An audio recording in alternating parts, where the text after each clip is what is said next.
മഹാനായ ഹംസത്തുൽ ഖർറാർ റളിയല്ലാഹു അൻഹു കേട്ടിട്ടില്ലേ? ഹംസ റളിയല്ലാഹു അൻഹുവിനെ. ഹംസ റളിയല്ലാഹു അൻഹു ഒരു യുദ്ധത്തിന്റെ നായകനാണ്, ഒരു യുദ്ധത്തിന്റെ ക്യാപ്റ്റനാണ് എന്ന് ശത്രുക്കൾ അറിഞ്ഞാൽ ആ വഴിക്ക് ശത്രുക്കൾ വരില്ല. അത്രക്കും പേടിയാണ് ഹംസ റളിയല്ലാഹു അൻഹുവിനെ. ഹംസ റളിയല്ലാഹു അൻഹു ഉറങ്ങിക്കിടക്കുകയാണെങ്കിൽ പോലും ഹംസ ഉറങ്ങുകയാണോ ഉറക്കം നടിച്ച് കിടക്കുകയാണോ എന്ന് ചിന്തിച്ചുകൊണ്ട് ഹംസ റളിയല്ലാഹു അൻഹുവിന്റെ അടുത്തേക്ക് പോലും ശത്രുക്കൾ വരില്ല.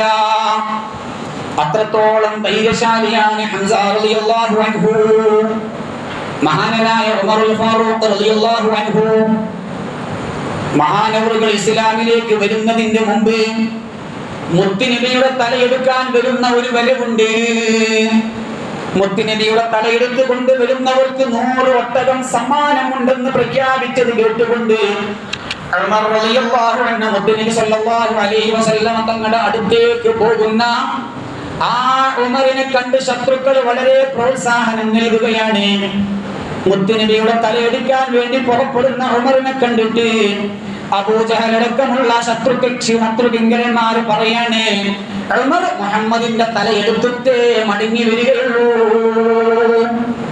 എന്തേ കാരണം? ഉമർ എന്ന് കേട്ടാൽ ആ പരിസരമാകെ വിറകൊള്ളുന്നതായ ഒരു വ്യക്തിത്വമാണ്. എല്ലാവരും പേടിച്ച് പറക്കുന്ന വ്യക്തിത്വമാണ്. എല്ലാവർക്കും ഉമറിനെ പേടിയാണ്.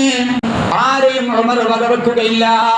അതുകൊണ്ടല്ലേ മുത്തുനബി സല്ലല്ലാഹു അലൈഹി വസല്ലം തങ്ങൾ പറഞ്ഞത്, പടച്ചവനെ രണ്ടാലൊരു ഉമറിനെ കൊണ്ട് ഇസ്ലാമിനെ നീ ശക്തിപ്പെടുത്തി തരണേ.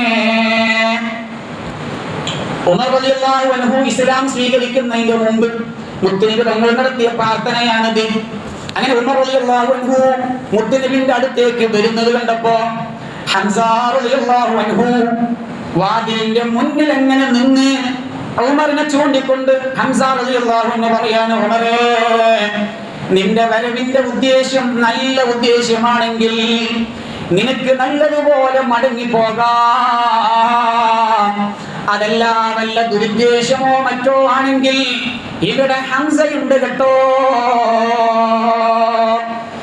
അത് നീ മനസ്സിലാക്കിക്കോ. ഉമർ റളിയല്ലാഹു അൻഹുവിനോട് നേരെ നിന്നിട്ട് ഇങ്ങനെ പറയാൻ ധൈര്യമുള്ള ഒരാളും വന്നില്ല. ആ ഹംസ റളിയല്ലാഹു അൻഹു അത്രക്കും ധൈര്യശാലിയായ ഹംസത്തുൽ ഖർറാർ